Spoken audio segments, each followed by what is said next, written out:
हरे राम राम राम हरे हरे, हरे कृष्ण कृष्ण कृष्ण हरे हरे. जय श्रीकृष्ण मित्रांनो, आपण अष्टावक्र गीतेची ऑडिओबुक मराठीतून ऐकत आहात. अष्टावक्र गीतेच्या ऑडिओबुकमधील भाग 1 मध्ये आपण अध्याय 1 ते 10 बघितले.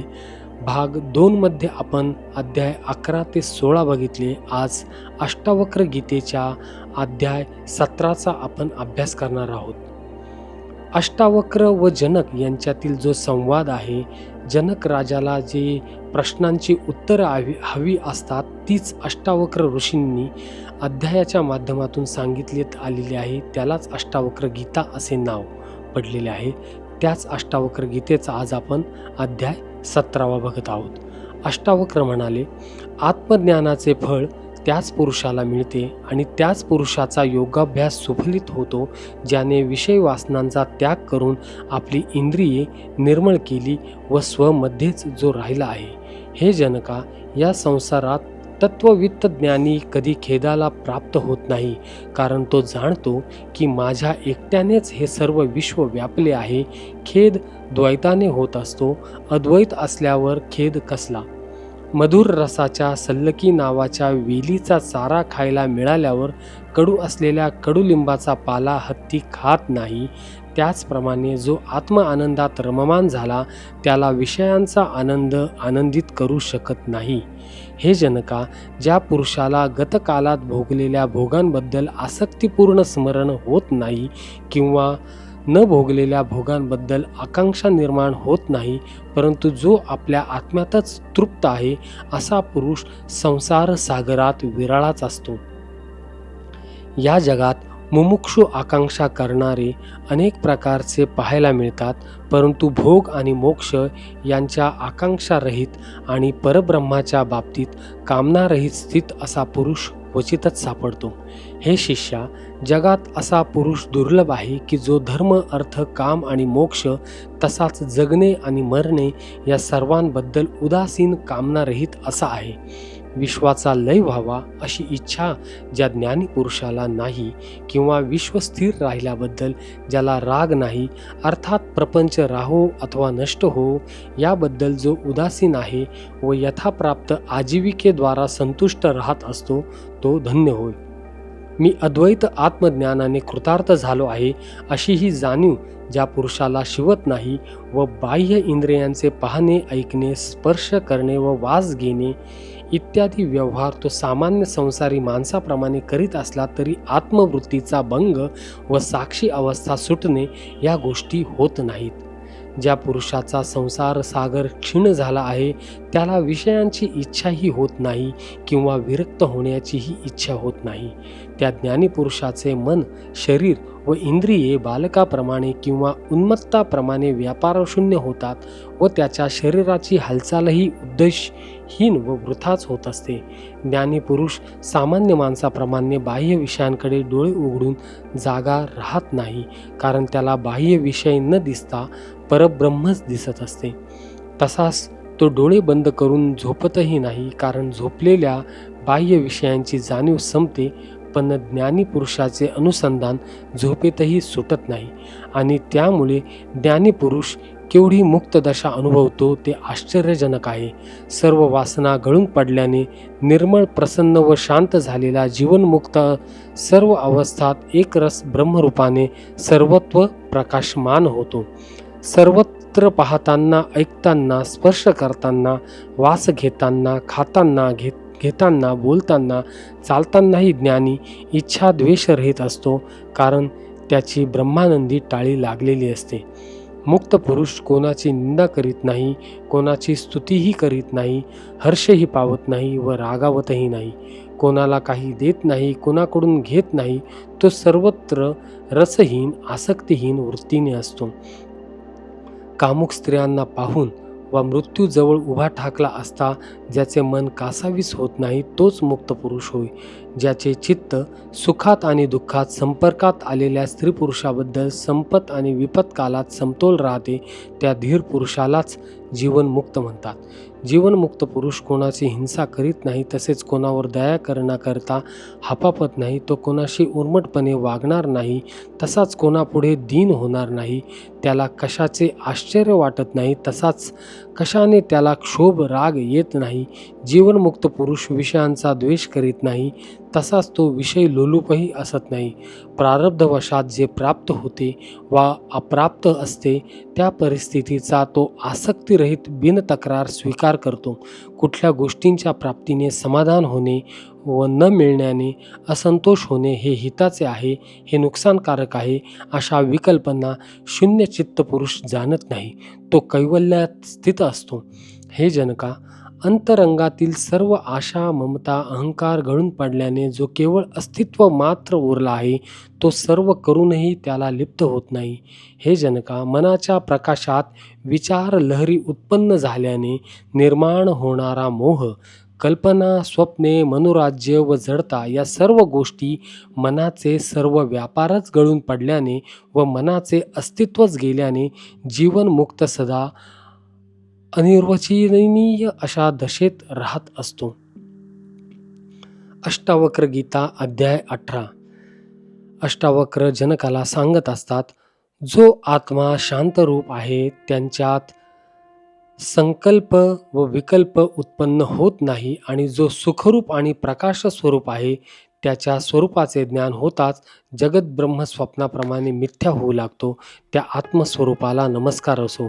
सर्व तऱ्हेची व तऱ्हेने संपत्ती मिळवून मनुष्याला खूप उपभोग मिळतात, पण या सर्वांचा त्याग केल्याशिवाय व त्यांच्याबद्दलची वासना नाहीशी झाल्याशिवाय मनुष्य सुखी होऊ शकत नाही.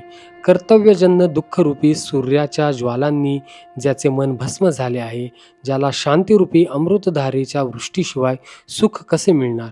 हे जनक, हे जगत संकल्प मात्र आहे. परमार्थ दृष्टीने आत्म्याशिवाय कुठलीच गोष्ट सत्यरूप नाही. संसार असत्य आहे. जो असत्यरूप संसार आहे तो कधीच सत्य होत नाही व जो आत्मा सत्यरूपच आहे तो कधी असत्य नश्वर होत नाही. आत्मा सर्वांना सर्वात जवळचा आहे. तो कुणापासूनही दूर नाही. तो कुणाच्या कल्पनेपलीकडचा, कल्पनेत न मावणारा, आयासाने प्राप्त न होणारा, आयास सुटताच प्राप्त होऊ शकणारा, निर्विकार व दुःखरहित आणि उपाधिरहित सदैव एकरस आहे. जीवनातील सारे मोह, आसक्ती विरून गेलेला, दुःखरहित विकारांच्या अभावाने दृष्टी निर्मळ झालेला ज्ञानी पुरुष स्वरूपाने जगात शोभून दिसतो. सर्व जगत कल्पना मात्र आहे. आत्मा हा सनातन व मुक्त आहे असा प्रत्यक्ष अनुभव घेऊन ज्ञानी पुरुष लहान बालकाप्रमाणे बागडत असतो. जीवात्मा ब्रह्म आहे. भाव अभाव कल्पित आहेत हे पक्के अनुभवाला आल्याने कसलीच कामना उरली नाही. त्यामुळे कुणाला काही सांगावे किंवा काही करावे असे ज्ञानी पुरुषाला काही उरत नाही. सर्वत्र आत्मरूप कोंदाटले आहे या अनुभूतीने ते ब्रह्म मी आहे, हे जग मी नाही अशा विकल्पना गळून पडल्यानंतर ज्ञानी आत भरलेल्या अपार आनंदाने व तो व्यक्त करणे शक्य नसल्याने मौनावस्थेत असतो. संकल्परहित समचित्त साक्षीभावाने असलेल्या योग्याला संशय, विक्षेप, एखाद्याच विषयाची एकाग्रता, एखाद्या गोष्टीचा खोल विचार, मूर्खता, सुख, दुःख यापैकी काहीच उरत नाही. तो आत्म आनंदातच मग्न असतो. राज्य अधिकारी असण्यात, भिक्षावृत्तीने राहण्यात, लाभहानी होण्यात, मनुष्य समूहात किंवा निर्जन वनात राहण्यात विकल्परहित झालेल्या योग्याला काही विशेषता वाटत नाही.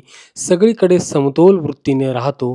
अष्टावक्र म्हणतात की स्थिर चित्त झालेल्या योग्याला धर्म, काम, अर्थ यांचे काही प्रयोजन राहत नाही व हे काम मी केले आहे किंवा हे करणार आहे अशा प्रकारचे द्वंद्व गेल्याने जीवनमुक्त योगी निरामय राहतो. जीवनमुक्त पुरुषाची कुठलीच क्रिया स्वतःच्या संकल्पाने होत नाही आणि त्याला करण्यायोग्य कर्म शिल्लक नसते, कारण त्याला कशाचाच मोह नसतो आणि हेतू व आसक्तीशिवाय कुठलेच कर्म होऊ शकत नाही. त्याची शरीर यात्रा प्रारब्धवश चालूच असते. जीवनमुक्ताचे सर्व संकल्प नष्ट झालेले असतात, त्यामुळे त्याला कसला मोह नसतो. त्यामुळे त्याच्या दृष्टीला संसार अनुभवाला न येता ब्रह्मच अनुभवाला येते. त्याला ध्यानाची वा मुक्तीचीही इच्छा नसते, कारण त्याच्या मनाला कसले स्फुरण होत नसल्याने तो आत्मानंदातच मग्न असतो. मुक्त पुरुषाला सर्वत्र ब्रह्म अनुभव येत असल्याने त्याला हे विश्व पाहूनही त्याला ते जग न दिसता ब्रह्मरूपच दिसते. त्यामुळे निर्वासन झालेला मुक्त पुरुष जग पाहत असूनही पाहत नाही. ज्याने ब्रह्माला पाहिले तो ते ब्रह्म मी आहे असे चिंतन करतो. पण जो स्वतःच ब्रह्म होऊन सर्वत्र ब्रह्माचाच अनुभव घेत आहे, जो ब्रह्माशिवाय काही पाहत नाही, तो कशाचे चिंतन करणार? जो स्वतःमध्ये विक्षेप संशय पाहतो तोच चित्ताचे हे संशय विक्षेप जावेत म्हणून चित्त निरोधाचा प्रयत्न करतो.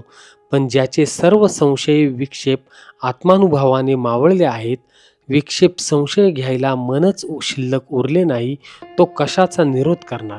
ज्ञानी पुरुष संशय विक्षेपरहित होऊन इतर लोकांप्रमाणेच त्यांच्यात वावरत असतो, पण त्यांच्यात अलिप्तपणे राहून तो स्वतः कुठला विक्षेप संशय समाधी किंवा बंधन यांचा अनुभव घेत नाही.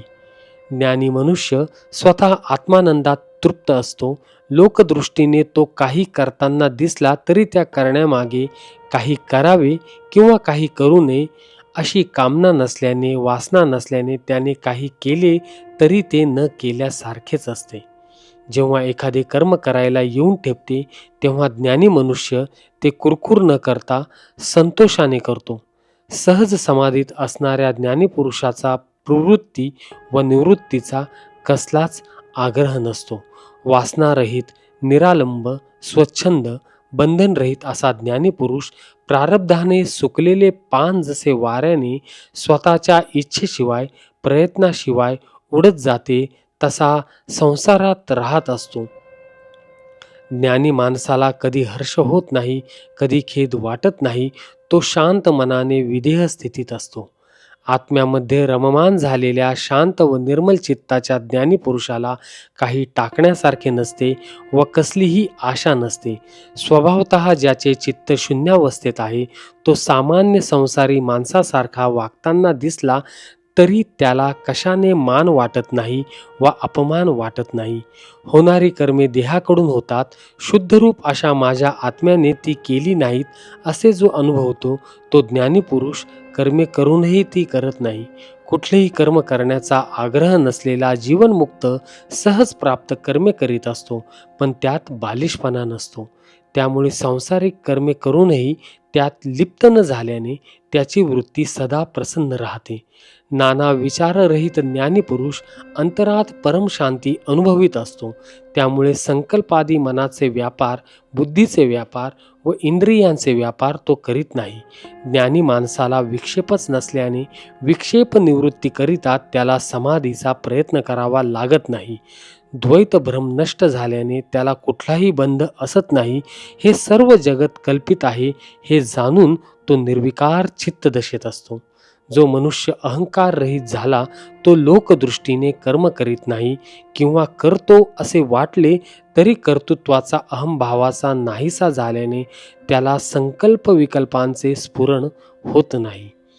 जीवनमुक्तांचे चित्त कर्तृत्वरहित, संकल्प विकल्प विरहित, आशारहित व संदेहमुक्त असल्याने त्याला कशाचा खेद होत नाही किंवा कशाने तो संतोष पावत नाही. ज्ञानाचे चित्त संकल्प विकल्परूप चाळे करण्यास प्रवृत्त होत नाही, कारण चित्ताची निर्मळ व निश्चल अवस्था झाल्याने ते स्वरूपात लीन होते. मंद पुरुष तत् आणि त्वम पदाचे कल्पित भेद श्रुतींच्या उपनिषद ग्रंथातून ऐकून संशय आणि विपरीतपणामुळे मूढतेला प्राप्त होतो आणि तत् आणि त्वम पदांचा अभेद अर्थ समजण्याकरता समाधी लावतो. परंतु हजारोतला कुणी एखादाच अंतरात्म शांत चित्त व संशय विकल्परहित होऊन बाहेरचा व्यवहार वेड्यासारखा करतो. अज्ञानी माणसे चित्ताचा निरोध करून एकाग्रतेचा खूप अभ्यास करतात, परंतु ज्ञानी पुरुष गतकालातील कर्माचा अथवा भविष्य काळातील संकल्पाचा विचार न करता वर्तमान काळात राहून आपल्या स्वरूपात लीन असतात. अज्ञानी पुरुष चित्त निरोधाने अथवा कर्म अनुष्ठानाने परमानंदाला प्राप्त होत नाही. ज्ञानी पुरुष तत्वाचा प्रत्यक्ष अनुभव घेऊन निश्चिंत असल्याने असा काही प्रयत्न न करताच कृतार्थ होतो. संसारपरायण सामान्यजन त्या शुद्ध बोधरूप प्रियपूर्ण असलेल्या क्रियारहित व दुःखरहित अशा आत्मरूपाला जाणत नाही. अज्ञानी अभ्यासरूपी कर्मांनी मोक्ष मिळू शकत नाही. मनाच्या वा शरीराच्या क्रियारहित होऊन भाग्यवान सत्पुरुष आत्म्याच्या प्रत्यक्ष अनुभवानेच मुक्तावस्थेत राहतो. अज्ञानी ब्रह्म होण्याची इच्छा करतो, पण कसलीही इच्छा आशा करणे हेच त्या ब्रह्म होण्याच्या आड येते. पण ज्ञानी पुरुष इच्छारहित असल्याने, प्रयत्न क्रियारहित झाल्याने ब्रह्म होण्याचा प्रयत्न न करताही ब्रह्मस्वरूप होतो. स्वचा अनुभव अथवा अनुभवी गुरुचा आधार नसलेला अज्ञानी स्वतःचे पूर्वग्रह समजुती यात गुरफटून जे कर्मकांड करू जातो त्याने संसारालाच पोषण मिळते. पण ज्ञानीपुरुष या अनर्थांचे मूळ असलेल्या पूर्वग्रहांच्या समजुतींच्या जाळ्यात न अडकता साक्षी वृत्तीने असल्यामुळे सर्वांपासून अलिप्त राहून ब्रह्म अनुभवतो.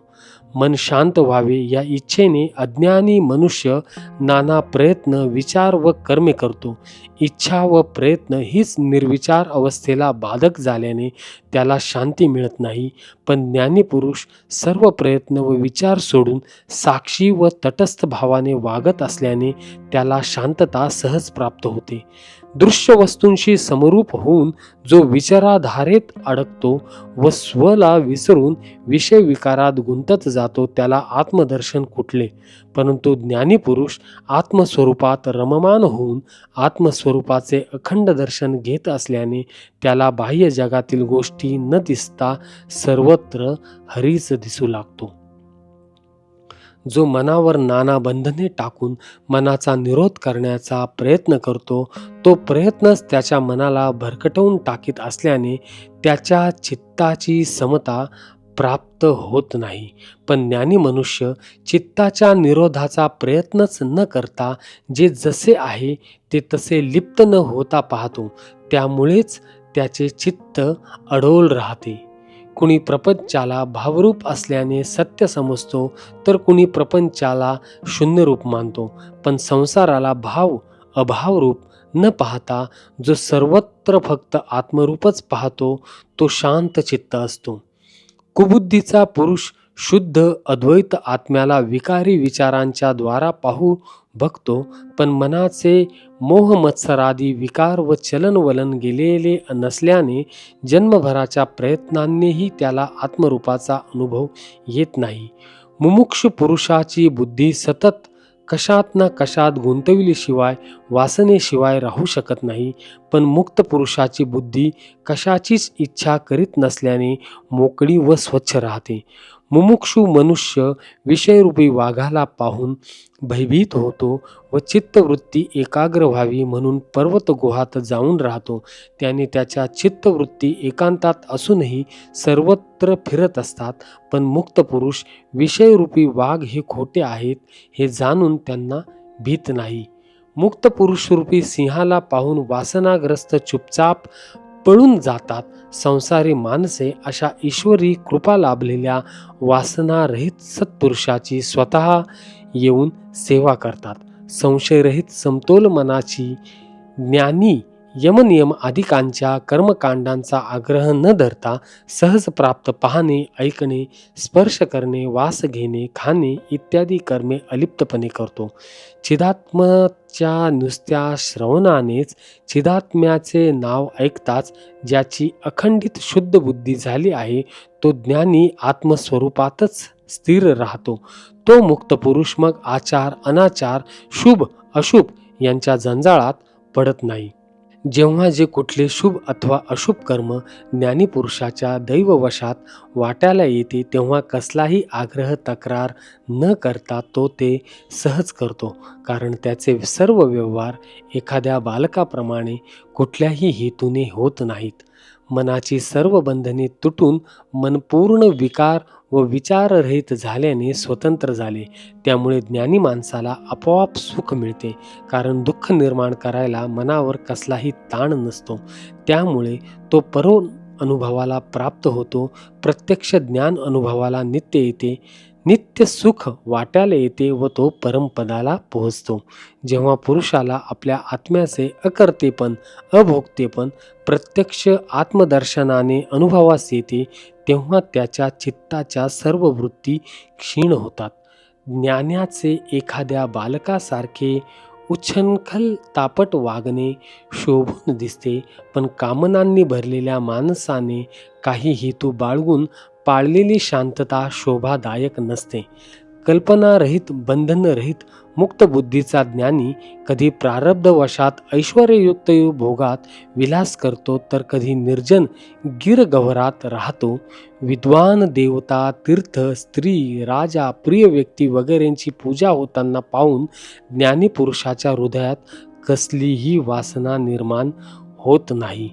जीवनमुक्ताची नोकर चाकर, स्त्री, पुत्र, कन्या, स्वगोत्राचे, जातीचे लोक या सर्वांनी हसून टवाळी व तिरस्कार केला तरी त्याचे चित्त स्थिर राहते, तो क्षोभ पावत नाही.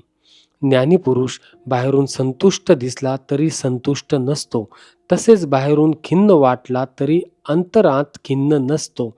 त्याची ती आश्चर्यकारक दशा फक्त त्या अवस्थेला पोहोचलेल्या मुक्त पुरुषालाच समजू शकते.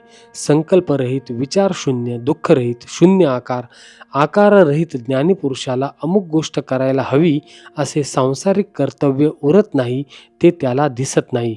अज्ञानी शरीराने कुठली कर्मे न करताही संकल्प आशांनी मन भरलेले असल्याने सतत व्यग्र असतो, पण ज्ञानी शरीराने सहज प्राप्त कर्मे करीत असूनही संकल्प व आशारहित असल्याने स्वस्थ असतो.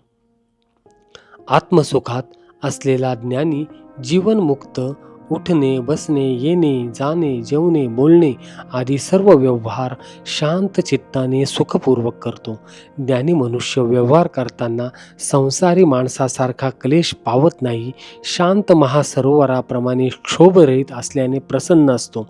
वासना न सुटलेल्या मूढाचे कर्म टाकणे हे कर्म करणाऱ्या संसाराला उद्युक्त करते, तर सहज प्राप्त कर्मे करणाऱ्या ज्ञानीपुरुषाने कर्मे केली तरी ती निवृत्तीची फळे देणारी होतात. संसारी मूढाचे वैराग्य घरदार सोडण्यातच दिसून येते, पण अंतरांतील संसार तसाच राहतो. पण देहाबद्दलची आसक्ती सुटलेल्या ज्ञानाला कशाबद्दल प्रेम आणि कशाबद्दल वैराग्य येईल? ज्ञानी माणसाचं हे लक्षण आपल्याला दिसून येतं. अज्ञानी माणसाची दृष्टी संसाराची आसक्ती व त्या संसार साधनेत येणारे अडथळे यामुळे सतत गढूळलेली राहून मन बेचैन असते. पण सर्व संसाराचा हरिरूपाने अनुभव घेणाऱ्या ज्ञानी माणसाला हरीचेच दर्शन होत असल्याने तो स्वरूपात स्वस्थ असतो. जो ज्ञानी बालकाप्रमाणे कामनारहित होऊन कार्याला आरंभ करतो, तो खरे म्हणजे काहीच करीत नाही. तो अहंकाररूपी मलाच्या रहित असल्याने त्याच्या ठिकाणी कर्तृत्व भाव नसतो. तो आत्मज्ञानी पुरुष धन्य आहे, ज्याला सर्वत्र ब्रह्मरूपाचा अनुभव येतो. त्यामुळेच पाहणे, ऐकणे, स्पर्श करणे, वास घेणे, खाणे इत्यादी इंद्रियांनी होणारी कर्मे तो करीत असला तरी तो त्याला ब्रह्म अनुभवच ठरतो. जो ज्ञानी निरभ्र आकाशासारखा सर्वदा संकल्प विकल्प रहित आहे, त्याला संसार कुठला व स्वर्ग कुठला? आत्मविद जीवनमुक्ताच्या दृष्टीने सर्वत्र एका आत्म्यानेच परिपूर्ण विश्व व्यापलेले असल्याने दुसरे काहीच नाही.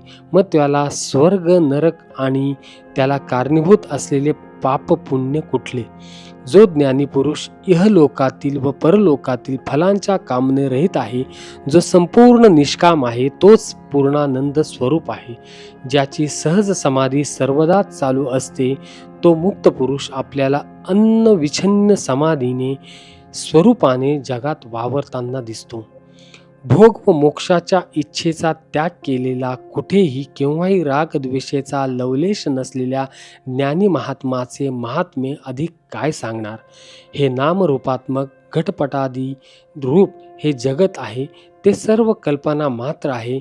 त्याचे अधिष्ठान रूप ब्रह्म हेच सत्य आहे.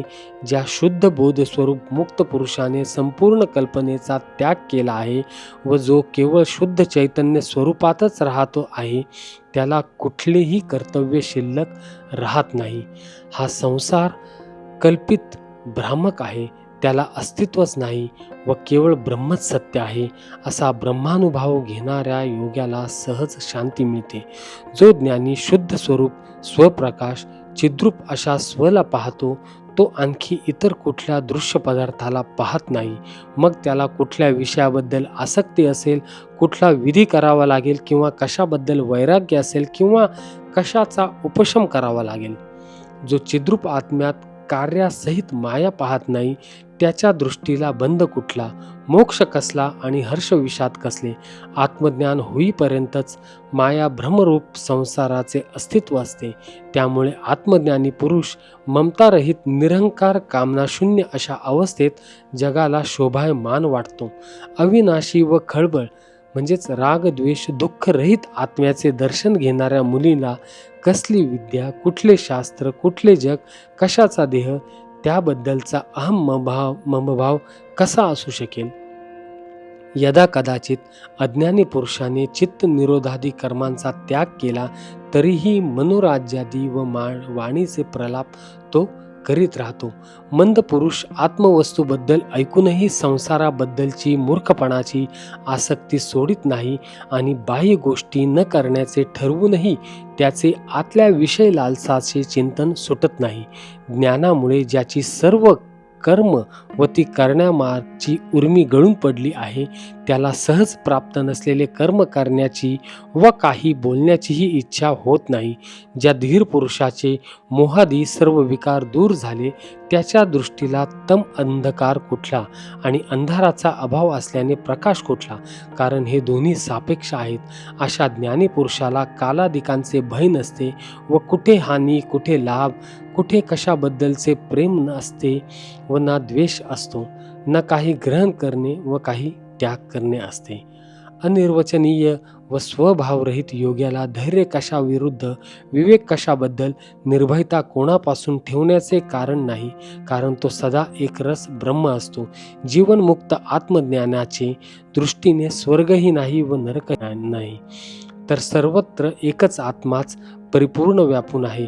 आत्म्या व्यतिरिक्त ज्ञानाच्या दृष्टीला दुसरे काहीच नाही. ज्ञानाचे चित्त ब्रह्ममूर्ताने परिपूर्ण व शीतल असल्याने त्याला कुठल्या लाभाकरता प्रार्थना करावी लागत नाही किंवा हानी झाला तरी शोक करावा लागत नाही. कामनारहित ज्ञानी सज्जन शांत पुरुषाची स्तुती करीत नाही किंवा दृष्टाची निंदा करीत नाही.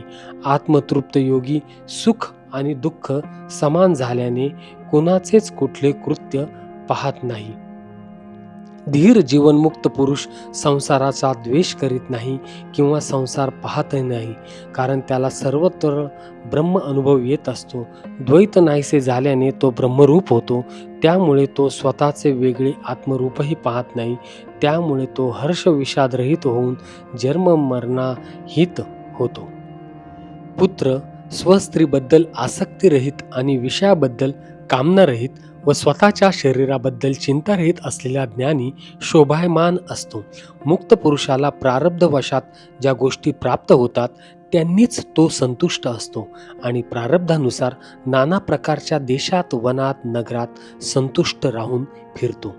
ज्या मुक्त पुरुषाला स्वरूप हीच भूमी विश्रांती स्थान आहे, त्याला कसलीच चिंता असत नाही. मग देह राहो अथवा जावो, जीवनमुक्त निर्विकार राहून संसारात राहतो. तो स्वतःजवळ काही ठेवीत नाही.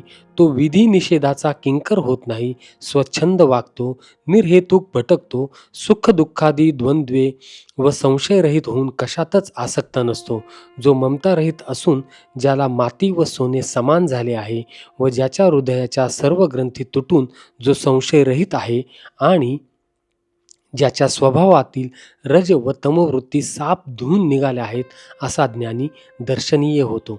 जो मुक्तात्मा सर्व विषयांबद्दल आसक्तीरहित आहे, ज्याच्या हृदयात थोडीही वासना शिल्लक नाही, अशा संपूर्ण तृप्त ज्ञानी पुरुषांची तुलना कोणाबरोबर करणे शक्य आहे.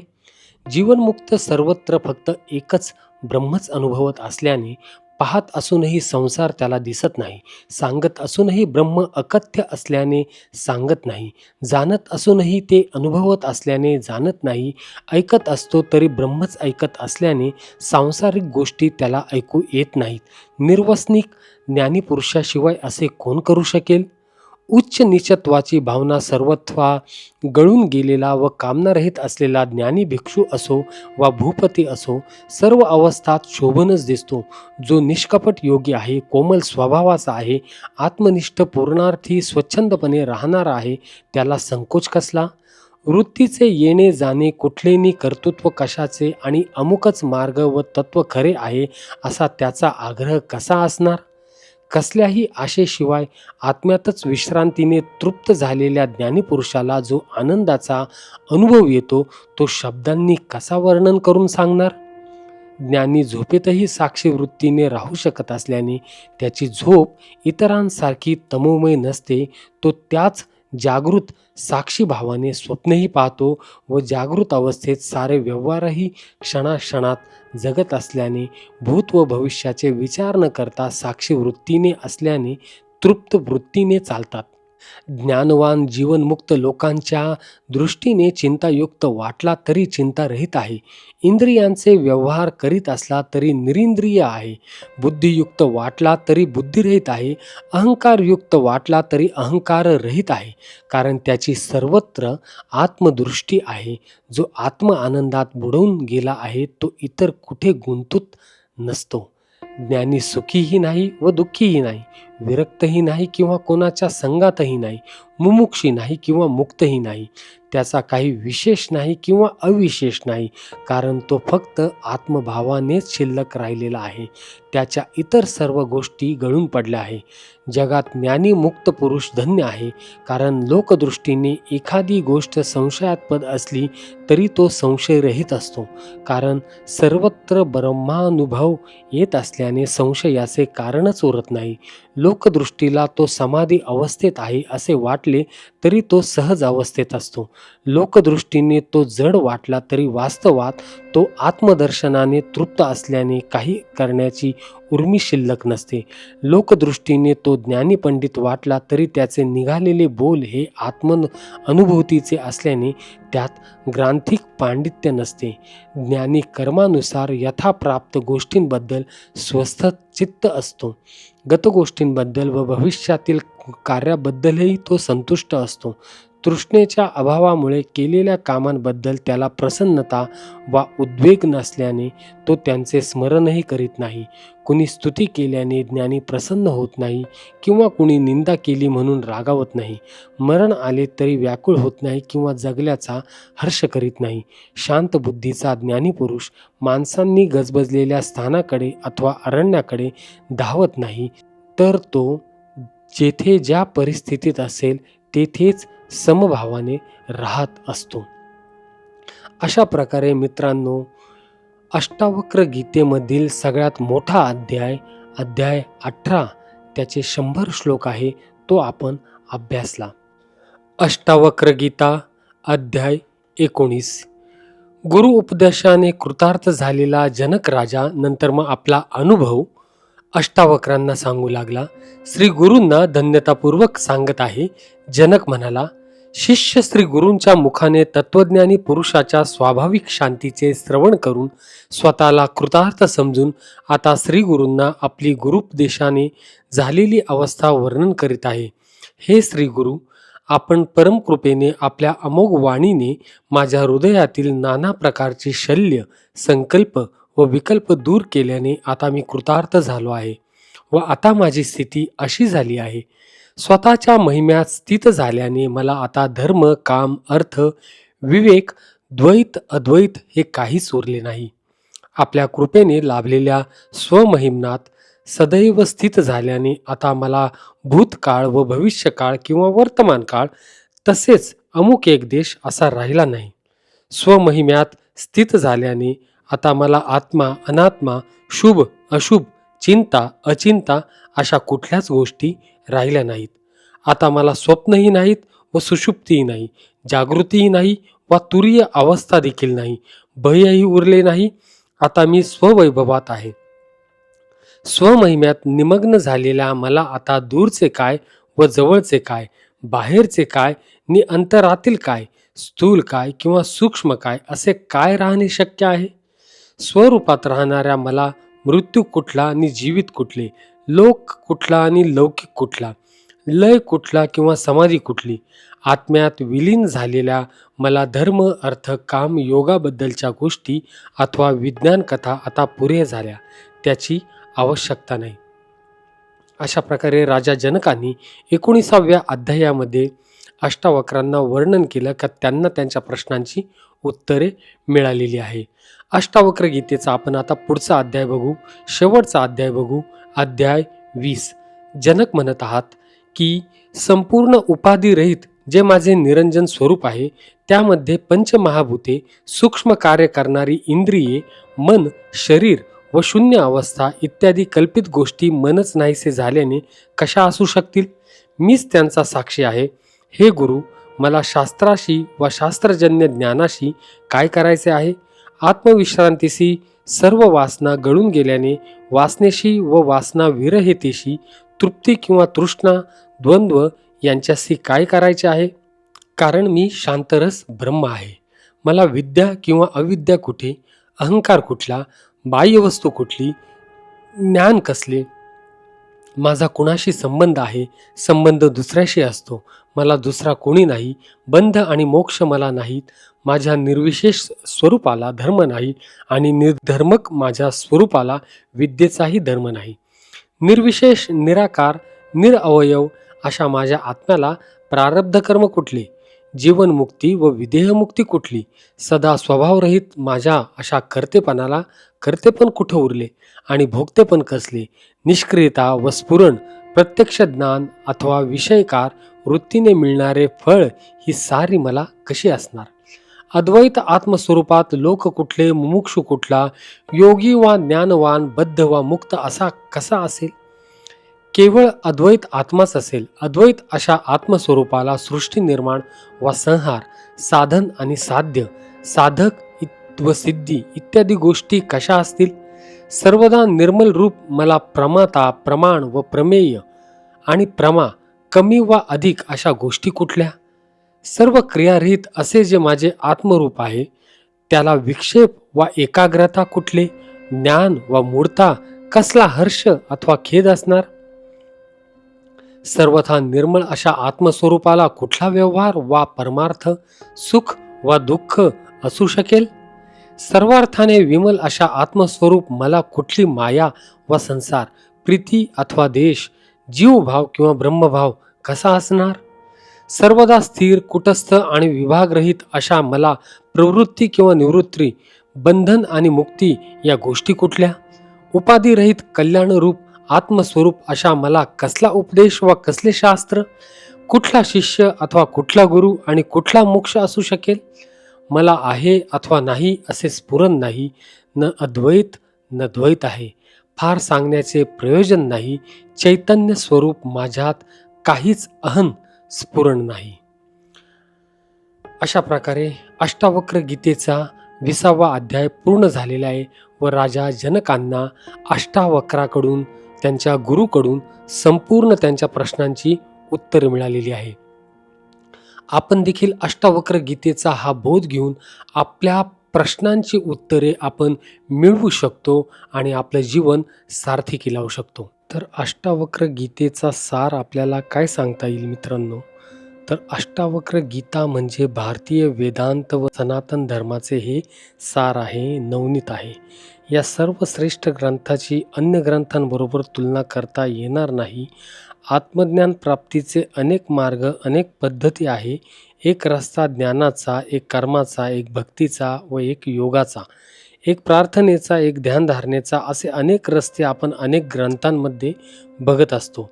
या सर्व पद्धतींमुळे मनुष्याला आत्मस्वरूपाचा बोध होतो. वेगवेगळ्या संप्रदायात वेगवेगळ्या उपासना पद्धतींचा अवलंब केला जातो, परंतु अष्टावक्र मात्र सरळ सरळ अज्ञानावर हल्ला चढवतात. अष्टावक्रांच्या मतानुसार आत्मस्वरूपाचा व ज्ञानाचा बोध होण्यासाठी विधी, क्रिया, पूजा, प्रार्थना, ध्यान, कर्म, भक्ती, भजन, कीर्तन, हठयोग यापैकी कशाचीही आवश्यकता नाही. हे सारे दिशाभूल करणारे रस्ते आहे. कोणतीही क्रिया अथवा कर्म अहंकारातून जन्माला येते व ते पुन्हा अहंकारालाच खतपाणी घालते. यामुळे साहजिकच आत्मज्ञान प्राप्तीत अडथळा निर्माण होतो. उपासना पद्धती केवळ अवडंबर व देखावा आहेत. त्यामुळे मनुष्य जणू महान धार्मिक झाल्याचा भास निर्माण होतो, पण ज्ञानमार्गातील कोणतीही उपलब्धी साध्य होत नाही. वास्तव व अंतिम स्वरूपाचे ज्ञानाचा बोध हीच उपलब्धी आहे. अंधकार स्वतंत्रपणे कुठेच अस्तित्वात नसतो. अंधार म्हणजे फक्त प्रकाशाचा अभाव. केवळ अंधार हटवण्याचा प्रयत्न करणे मूर्खता आहे. एक दिवा पेटवा, अंधार आपोआप नष्ट होतो. त्यासाठी दुसरा काही खटाटोप करण्याची आवश्यकता नाही. परंतु विविध सांप्रदायिक पंथातील लोक दिवा पेटवण्याऐवजी अंधार दूर करण्याचे उपाय योजणारी साधना करीत असतात.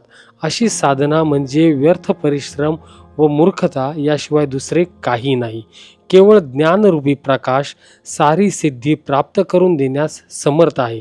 त्यामुळे अज्ञानरूपी अंधार नष्ट होईलच, शिवाय मनुष्याची स्वचेतना जागृत होऊन त्यास शांती प्राप्त होईल. ज्ञानप्राप्तीचा उपाय म्हणजे योग्य बोध हाच आहे.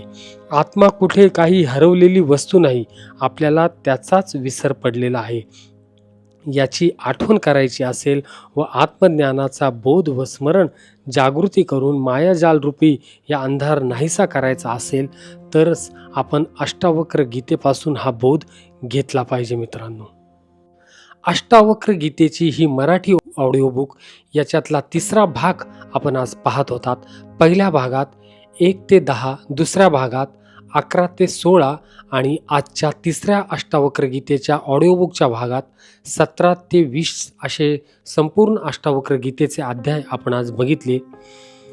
आपली ही अष्टावक्र गीतेची ऑडिओ बुक सिरीज मराठीमधली संपूर्ण मित्रांना शेअर करा. आवडल्यास नक्की लाईक करा आणि सर्वांना अष्टावक्र गीतेमधून ज्ञान मिळावे अशीच प्रार्थना करतो.